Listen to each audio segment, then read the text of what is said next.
Bakar Bashir was one of the two co-founders of Jamaah Islamiyah JI. His role was essentially to promote the extremist ideology and to create a climate within which such attacks could occur.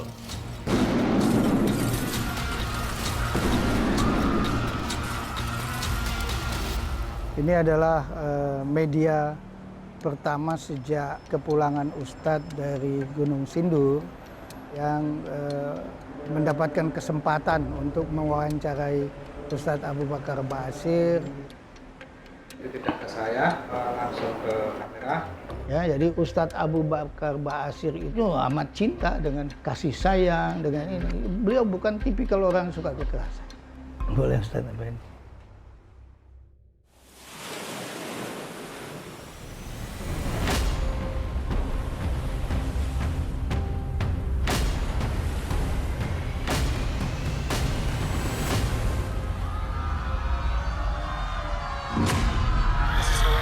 It's huge, it's scary, people are burnt everywhere, there's people dead.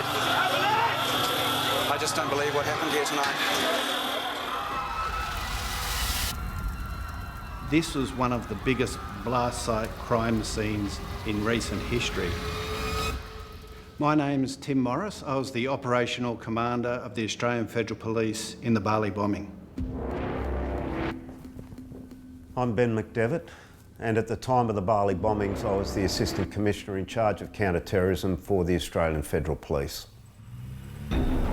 So the two blasts, one was a smaller explosion at Paddy's Bar, and the second was a large vehicle-borne explosion outside the Sari Club. There was not only the damage to the buildings in the immediate vicinity, but there was damage for hundreds of metres away from the Sari Club. Well, it can be frustrating when no clue immediately points you to a particular suspect. We were mostly reluctant to say specifically that it was the work of suicide bombers because we weren't sure. This was a sensitive subject for everyone. There have been reports of suicide bombers in the Middle East and Afghanistan, but never before in Southeast Asia had a suicide bombing like this ever been recorded. So there's no guarantee that you will identify the perpetrators and bring them to justice. As it turned out, the vehicle used in the main explosion outside the Sari Club was a Mitsubishi van. We needed to identify exactly where that van came from. That led to examination of components of the vehicle. The chassis was, as you can imagine, after a bomb of that size, a mangled wreck of twisted steel. Once that chassis number was identified, we turned the corner. Ultimately, once that unique vehicle identification number had been found on the chassis of the Mitsubishi van, then came the process of trying to trace the owner of the van. From that chassis number off the vehicle, the detectives in Indonesia traced that vehicle back through 6 unregistered owners. In other words, somebody had bought the car, sold it to somebody else, then somebody else had bought the car, sold it to somebody else, and none of that information was recorded. The Indonesian National Police were really expert at tracking people down. They excelled at getting a piece of information and using their networks to very quickly identify where individuals were. Well, the person who sold the van to Amrosi actually remembered him. He has that huge smile, it's permanently on his face, it's very unique. But most importantly, he was there flashing a lot of money around. US dollars, Thai baht, Malaysian ringgit. It wasn't your normal type of used car transaction. They knocked on his door and I was told that he said, "My gosh, you're clever fellows." My name's Benny Mamoto. I was the key investigator in Bali Bombing.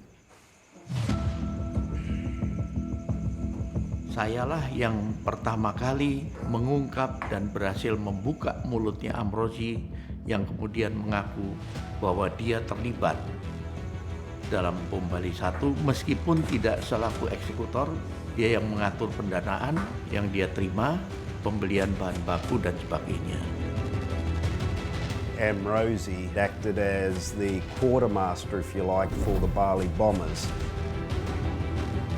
He had played a role in purchasing the explosives. He had also purchased the van.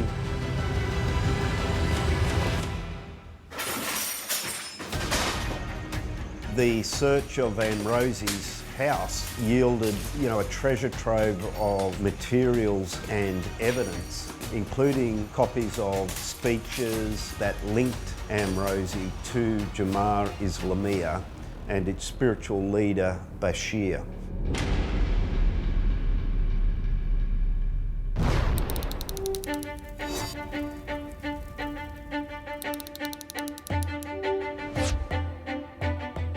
Once Amrozi was arrested, we also had access to his mobile phone. So that yielded us a huge amount of data at tracking people down. Only a matter of weeks, really, following the bombings, 4 of the key players had been identified within a relatively short period after the bombings. Amrozi himself, and then Samudra, who was one of the other masterminds involved, and then Amrozi, 2 brothers, Mukhlis and Ali Imran. Ali Imran's arrest proved critical. He confirmed suicide bombers had been utilised and Jamaah Islamiyah was behind the Bali bombings. I am Inspector General Martinez Hukom. I was involved in investigating bom Bali.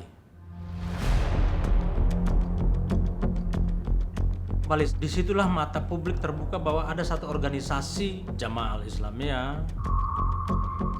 Nah, setelah penyelidikan mendalam, disitulah kita tahu bahwa kejadian bom di Bali ini dibiayai langsung oleh Al-Qaeda.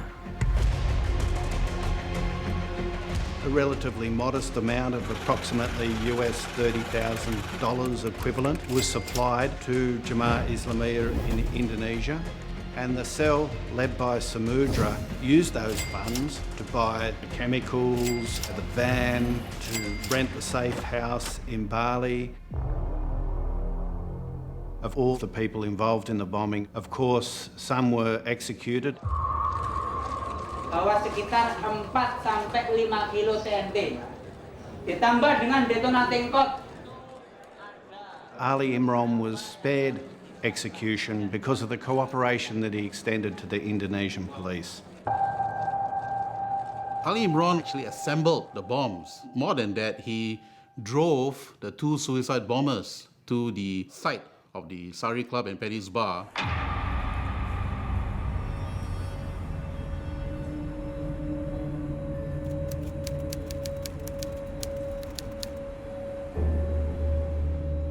Kalau Bali jadi sasaran, ya karena intinya bahwa penyerangan di Bali itu hanya untuk menyerang orang-orang bule. Karena orang-orang bule ini dimungkinkan adalah orang-orang Amerika dan sekutunya. Karena mau membalas Amerika, tentara Amerika juga menyerang Afghanistan.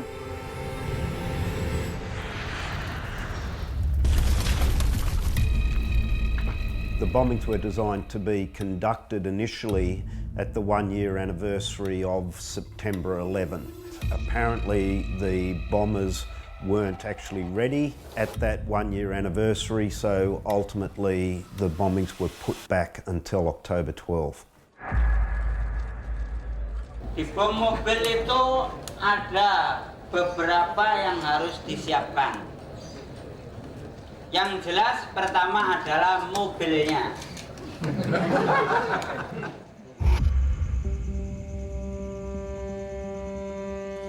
Yang kami cari sejak pertama adalah mobil. Dari Lamongan setelah dapat mobil, kami bawa ke Denpasar, Bali.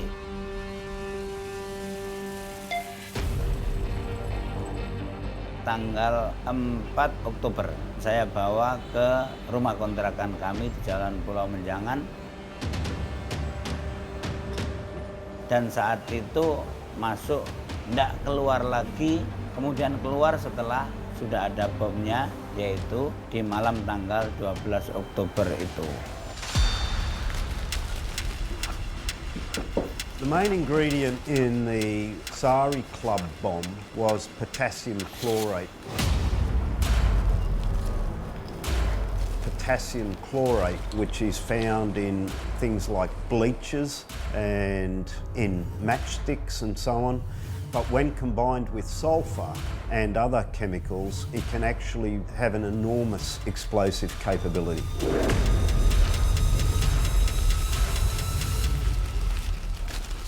The potassium chlorate itself was sourced to a chemical supply shop in Surabaya, which was about 10 hours travel away from the site where it was ultimately used. We saw Jamaah Islamiyah deploy a new type of technology, and what they purchased was like a plastic filing cabinet type of construct that you can often buy in supermarkets with a row of plastic drawers. They had purchased 12 of them in which they encased the explosives.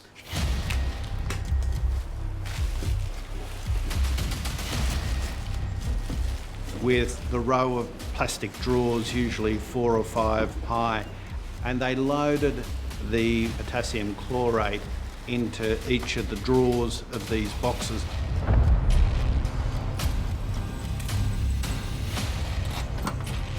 The bombers had removed the rear seats from the van and then placed those crates containing the explosives into the rear of the van.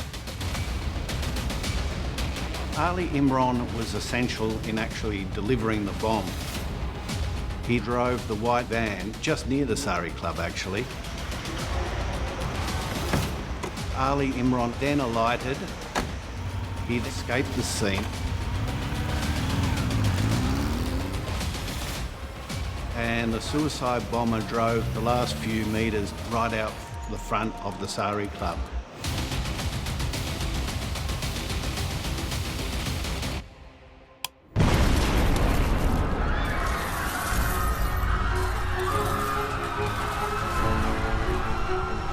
Begitu meledak, tidak ada kegembiraan. Adanya adalah tegang, dikarenakan bukan takut ketahuan, tapi tegang karena ini jelas bahwa bom ini besar, pasti korbannya banyak.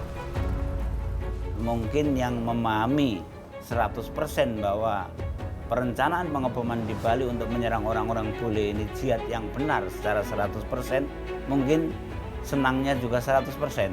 Tapi bagi seperti saya, itu kan tidak setuju 100% dan tidak memahami bahwa itu adalah jihad yang benar, itu tidak 100%.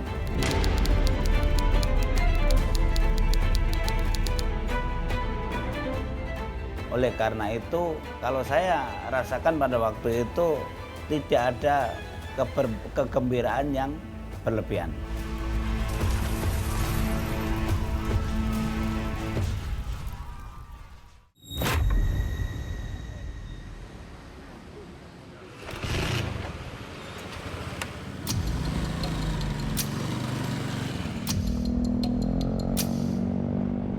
I was there when the bomb exploded in Sari Club, 2002. Never really left Bali. I always come back here. Even now, I always had a connection with this island, and with this bomb, it just made it stronger.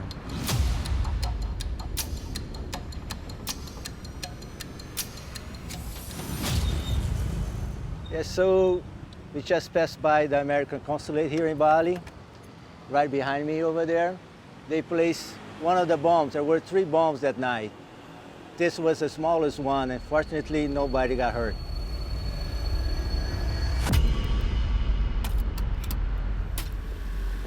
Awalnya itu konsulat Amerika ini akan dibom bunuh diri dengan sepeda motor.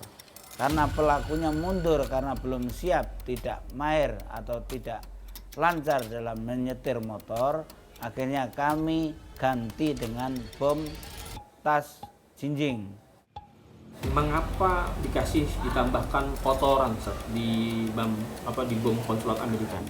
Karena sasaran kita bukan masyarakat umum, maka saya kasih kotoran sehingga ketika orang lewat di situ ada bau kotoran itu sehingga tidak akan mengambilnya. Itu tujuan saya pribadi. Kenapa harus konsulat Amerika?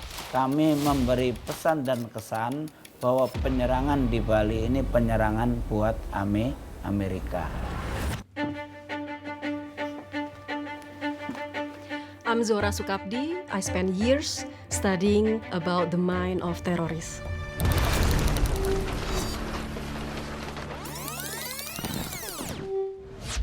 The bonds between GI and Al-Qaeda members are very strong, lasted many years. Many of GI members flew to Afghanistan. They fight together with Mujahideen against the Soviet. The so-called Mujahideen, or the freedom fighters, were against the occupying Soviet army in Afghanistan in the 1980s. It was made up not just of Afghan resistance fighters, but also Arabs that joined them to fight against the Soviets. And amongst the Arab fighters were a contingent from the Middle East, including Osama bin Laden.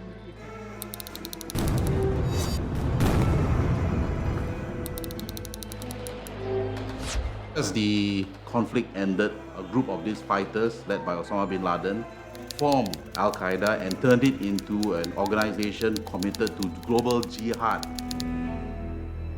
So Jamaah Islamiyah's links with Al-Qaeda are historical. Going back to the 1980s, Of 6 Bali bombers, 4 of them was alumni of Mujahideen in Afghanistan, including Ali Imran. Ada lebih dari 200 bahkan 250 orang yang merupakan lulusan Afghanistan di era tahun 80-an sampai 90-an.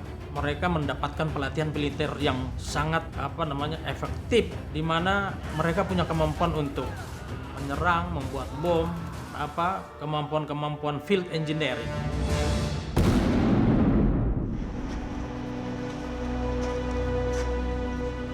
My name is Febi Isran, and this is what Jamaah Islamiyah do to me. I heard some blast, some hotspot came to me, and then I'm trying to recover my body with the like this, and then I went up like 1 meter, then I fell out. I have 42% burning of my skin. My hand, as you see, the back, my knee, and some in my feet. Walk is very hard. There was a bomb, a suicide bomber with the car.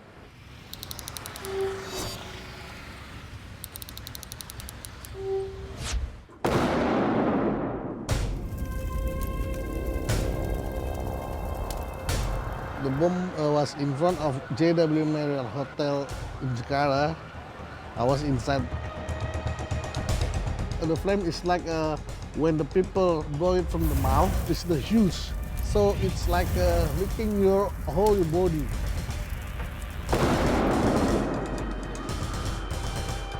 "12 people died and then 150 is injured. So actually after the Bali bombing, we have experienced many attacks committed by GI. This is a time like for them to push their goal because they want to have Indonesia as an Islamic-based Sharia country.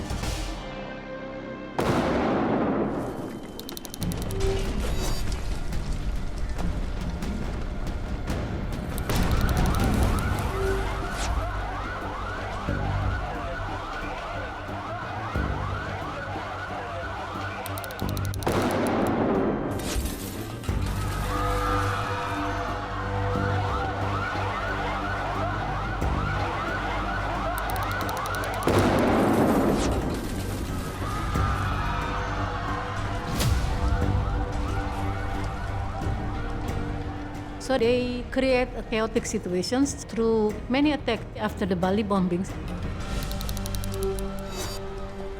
But such thinking and planning had been going on even before the Bali attacks.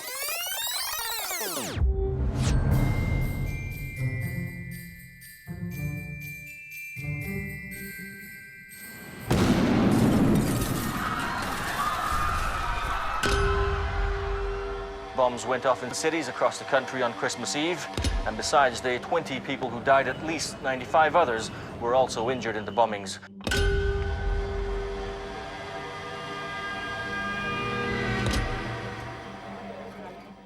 So the Bali bombings of October 2002 were not the first time JI had struck in Indonesia. A particularly significant attack JI had engaged in was actually in Christmas 2000.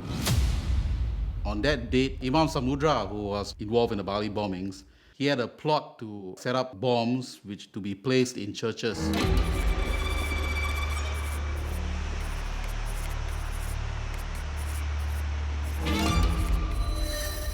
JI. They had constructed a series of small bombs in cardboard boxes, a method apparently used in Afghanistan with quite some success. And the plan was to kill as many Christians as possible in Indonesia, to try and invoke a civil war between Muslims and Christians across Indonesia. This has always been the JI playbook. Create and foster enmity between Christians and Muslims, ensuing violence and chaos.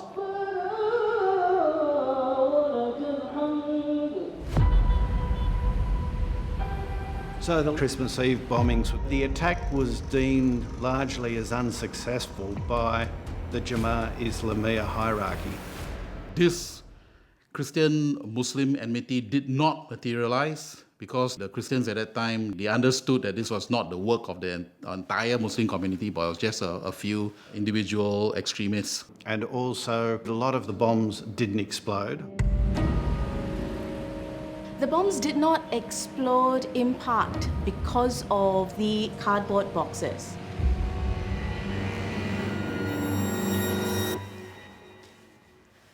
My name is Jolene Gerard. I am a counterterrorism analyst.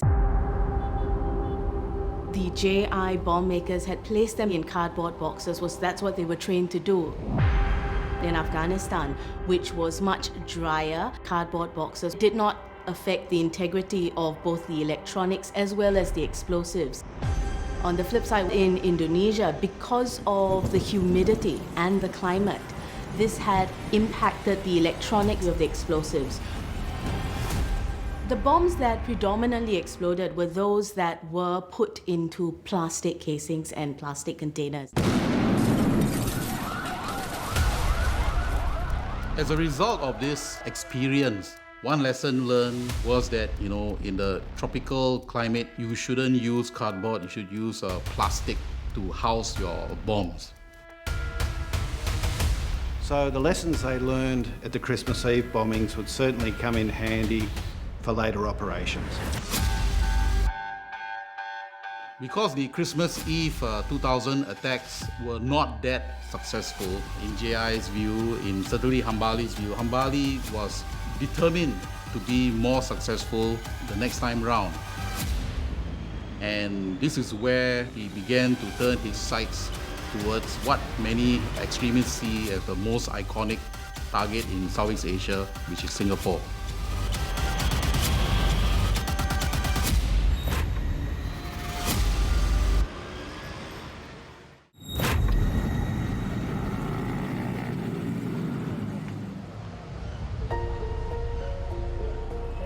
The mastermind behind the Christmas Eve bombings was Hambali, dubbed by the US intelligence services as the Osama bin Laden of Southeast Asia.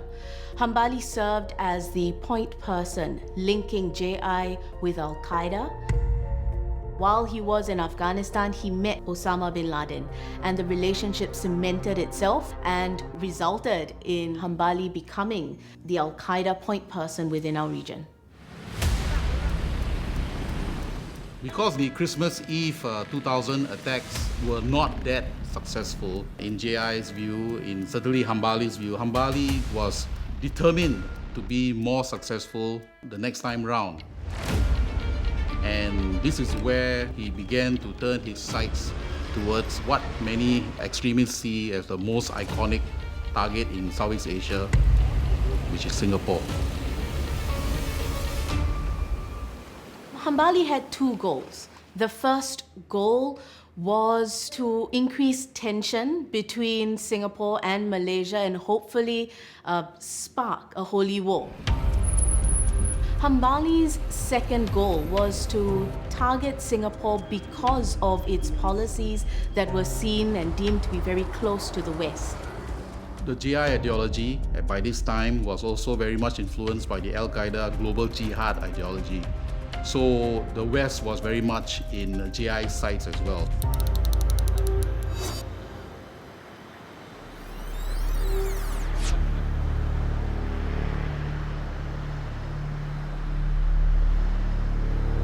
So goal number 2 would be achieved through the attacks of the US Embassy, the Australian High Commission, as well as the Israeli Embassy in Singapore.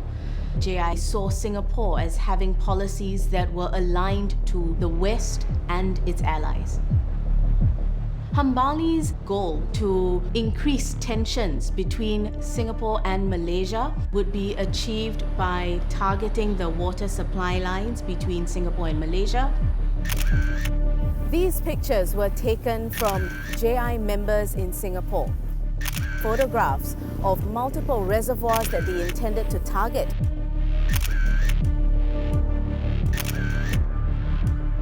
The other ways that JI was aiming to cripple infrastructure in Singapore included targeting Changi Airport,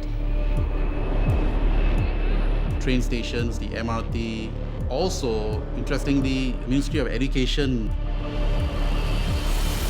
JI, being influenced by Al-Qaeda, was actually against secular education systems. Hambali would be orchestrating through the bomb makers a bringing together of an envisioned 17 tons of ammonium nitrate. To put it in context, during the 1995 Oklahoma City bombing, used 2 tons of ammonium nitrate, which saw 168 people dead.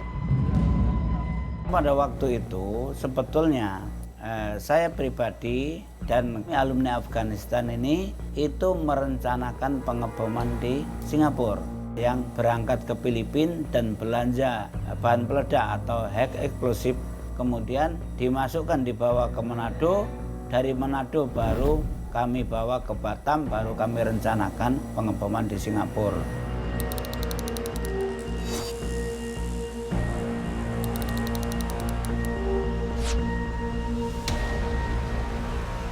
The Internal Security Department has arrested 15 people for terrorism-related activities, including plans to bomb targets in Singapore.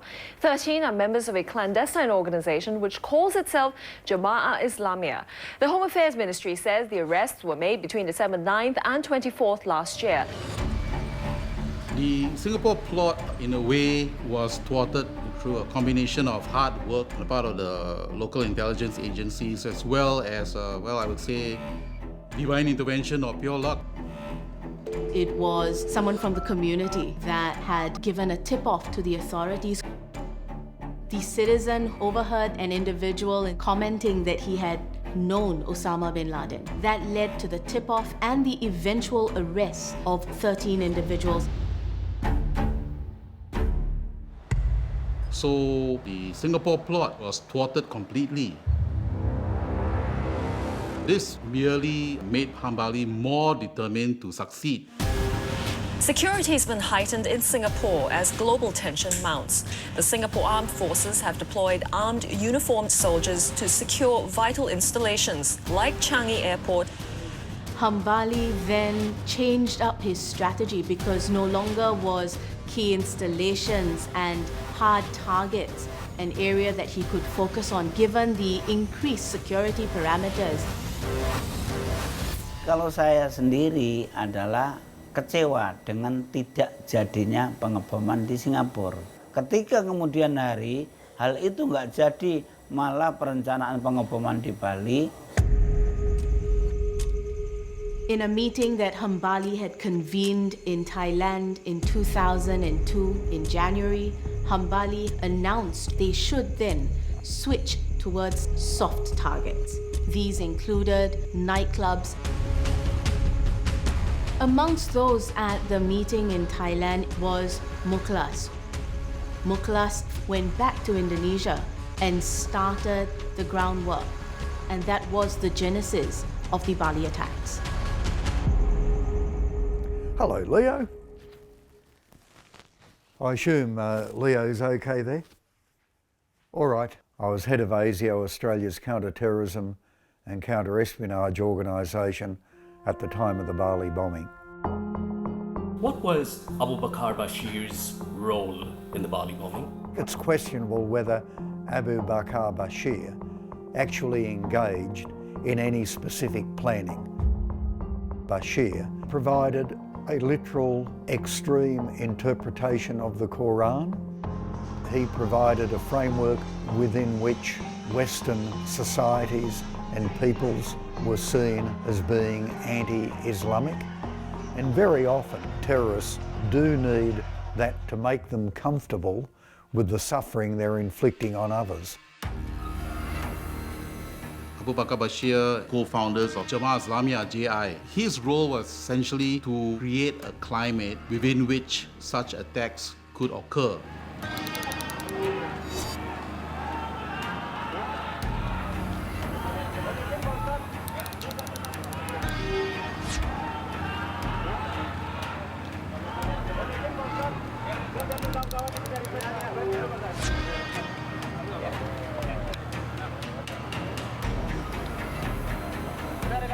Bashir was never actually convicted for a direct role in the Bali bombings. He was convicted for his role in funding terrorist training camp in Aceh several years later. Dismay and distress from survivors of the 2002 Bali bombings after Indonesia freed Abu Bakar Bashir. After serving about 10 years of his 15 years jail sentence, the 82-year-old cleric is now being released. After his release from prison, Bashir went straight home to the Al-Mukmin Islamic boarding school in Solo, Central Java. He's not very active now, but his main role would essentially be as a rallying symbol for the Islamist extremists in Indonesia.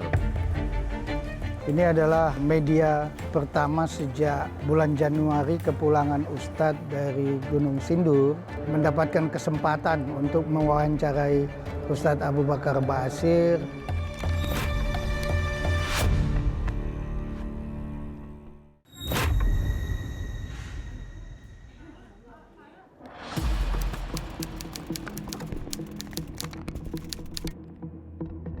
Tidak ke saya. Langsung ke kamera, kita berbicara ke Ustadz Bashir dengan Jemaah Islamiyah saat ini dan juga nanti dan bagaimana dengan yang dulu. Kalau pengetahuan kami itu bahwa Ustadz Abu sebetulnya sejak Jemaah Islamiyah bermasalah, beliau tidak lagi terlibat. Terus terang saja pada awal kasus bom Bali itu beliau juga tercengang-kengang, ya, artinya ya, jadi Ustadz juga amat cinta dengan kasih sayang, dengan ini. Beliau bukan tipikal orang yang suka kekerasan. Boleh Ustadz nambahin? Islam itu juga menganjurkan, mengizinkan meskipun orang non-muslim harus perlu bantuan urusan dunianya harus dibantu. Jadi misalnya orang non-muslim sakit, kekurangan dana, apalagi kalau tetangga harus dibantu. Islam tidak boleh memaksa orang non-muslim masuk Islam. Harus didakwai dengan beberapa alasan-alasan yang kuat. Kalaupun tidak mau ya sudah, tidak apa-apa karena itu memang haknya. Kalau yang Maha Kuasa begitu, tidak boleh dipaksa.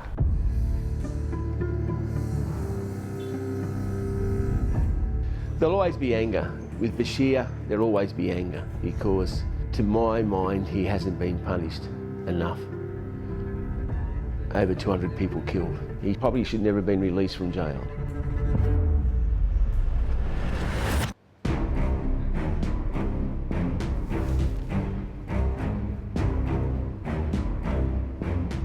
I'm a part of Densus 88.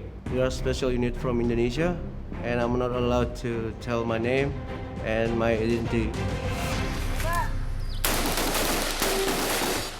Transition. Anis, scanning to the... What makes us Densus 88 special? Because we had skills in the jungle and the urban area that other police didn't have. Selama 20 tahun terakhir ini, Densus 88 sangat sukses dalam melakukan penanganan teroris di Indonesia. Indonesia is responding to Bali bombing by creating Densus 88. The Indonesian government collaborate with Australian government because many casualties not only from Indonesia but also from Australia. So Australia give training to Densus 88. Densus after the training for many years, slowly they are becoming strong. Densus 88, they are apprehended so many GI members. So even though there are many attacks, the strength of the bombing is not as strong as the Bali bombing in 2002, and the casualties is also less. Yes, JI's capabilities were slowly being chipped away in the aftermath of the 2002 Bali attacks. But that was not to say that JI was completely down and out. What helped JI was certainly by mid-2014, the world's attention was drawn towards this new global threat emerging in Syria and Iraq, which was the Islamic State.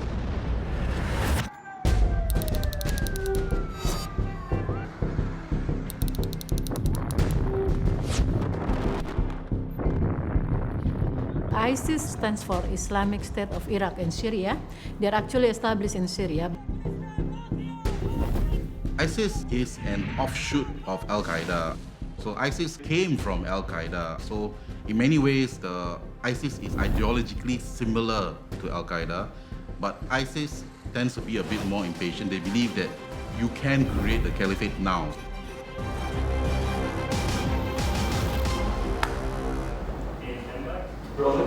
I'm Police Brigadier General Ahmad Nur Wahid with Indonesia Counter-Terrorism Agency. Terjadi berbagai aksi tindakan teror yang dilakukan oleh afiliasi ISIS yang ada di Indonesia, seperti terjadi bom Tamrin di 2016 dan berbagai aksi terorisme di tempat lainnya.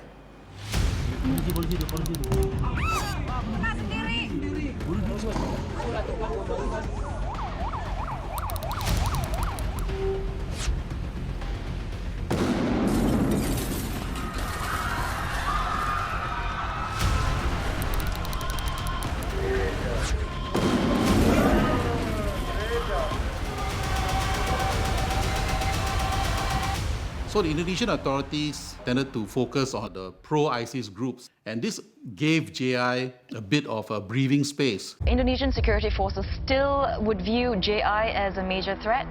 Jemaah Islamiyah remains a threat because their grand strategy is still to establish an Islamic caliphate. Experts also believe Jemaah Islamiyah's membership is back to around 2000, where it was before its most notorious attack in Bali in 2002. Untuk Jamaah Islamiyah sebenarnya sudah beberapa kali dilakukan penangkapan. Nah, dari keterangan pimpinan Jamaah Islamiyah berkembang ke berbagai atau ke banyak orang yang merupakan pengurus ataupun anggota Jamaah Islamiyah. Semenjak 2018 sampai sekarang, dalam konteks ini Densus 88 anti teror di bawah koordinasi BNPT berhasil menggagalkan lebih dari 1.400 upaya aksi teror dengan menangkap tersangkanya. I'm Raken Adibrata. I'm a terrorism analyst in Indonesia for 20 years. The ISIS affiliates groups in Indonesia looks like a bunch of Boy Scouts, comparing with the JI in Indonesia. Terror attacks, if it's being done by ISIS affiliates, the bombing will be here and there. But it's never going to be as devastating as when the GI planned the terror attacks. From about 2009, rather than draw attention to themselves by engaging in high-profile attacks, they would just focus on slow rebuilding of their strength, building up their financial capabilities.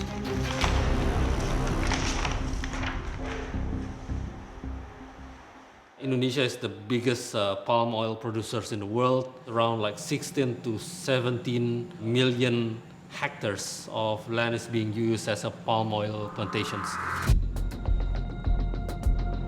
Jamaah Islamiyah use palm oil plantations to raise money. The palm oil plantation that located in Sumatra, for example, is located in a remote, isolated locations, very suitable for a terrorist organizations running a business like this.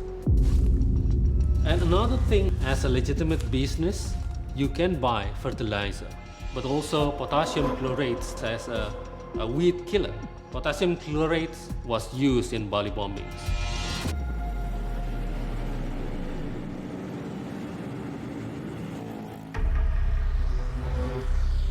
One of our cleric in the National Ulama of Indonesia was arrested recently because he collected donation and distributed to GI, Jamaah Islamiyah. MUI or Ulama Indonesia is supposed to be very clean from any extremism activity. In recent years, there's a couple of reports of GI infiltrating organizations within the community, within the society. And those things, it's quite uncommon in the past. Nama saya Sudarnoto Abdul Hakim Ahmad An-Najah, salah satu anggota dari Majelis Fatwa. Anggota MUI itu ratusan, itu tidak setiap orang yang berada di bawah naungan atau anggota MUI itu terdeteksi pikiran-pikirannya.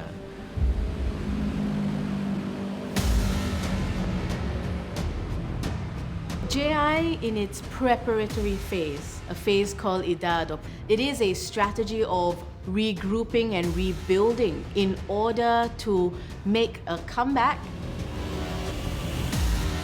Jamaah Islamiyah, they want to have Indonesia as Islamic Sharia-based country, and as long as this dream is not yet fulfilled, I think they will not stop.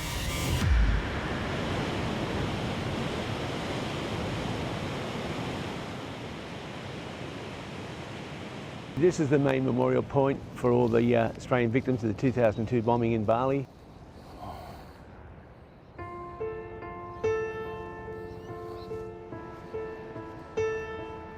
This memorial is to all the victims of the local area around here in the eastern suburbs of Sydney, including the 6 Dolphin boys that died, being Shane, Adam, Josh, Dave,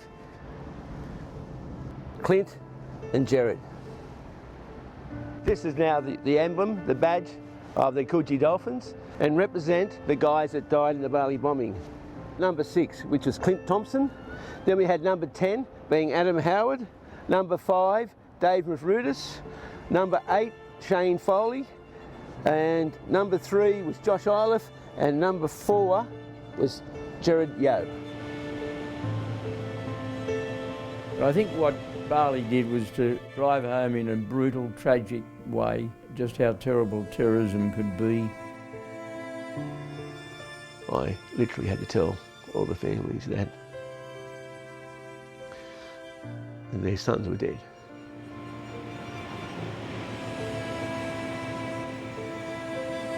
We managed to find 5 bodies of the 6 guys that were missing. The only one we couldn't find was Jared Yeo, and he was only eventually identified through DNA. His body was too badly burnt to be able to be recognised.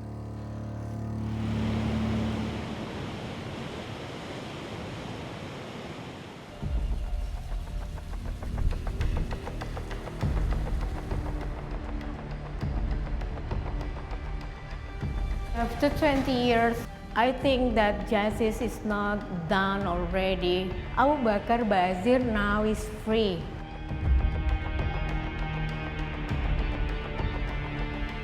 Sampai hari ini Hambali masih ada di Guantanamo. Jadi saya sangat berharap dari pemerintahan Amerika memberikan final punish untuk Hambali.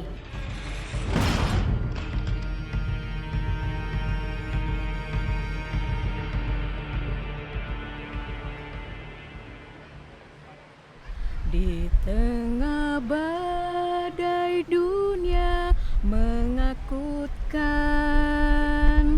hatiku tetap tenang teduh. 20 years already Bali bomb happened. I'm worried because they can do like same again with a different team. Tiap langkahku, ku tahu Tuhan yang pimpin. For me, Jemaah Islamiyah have the full set of the capabilities and the skill set to do terror attacks. It's just only a time they will do a terror attack in the future.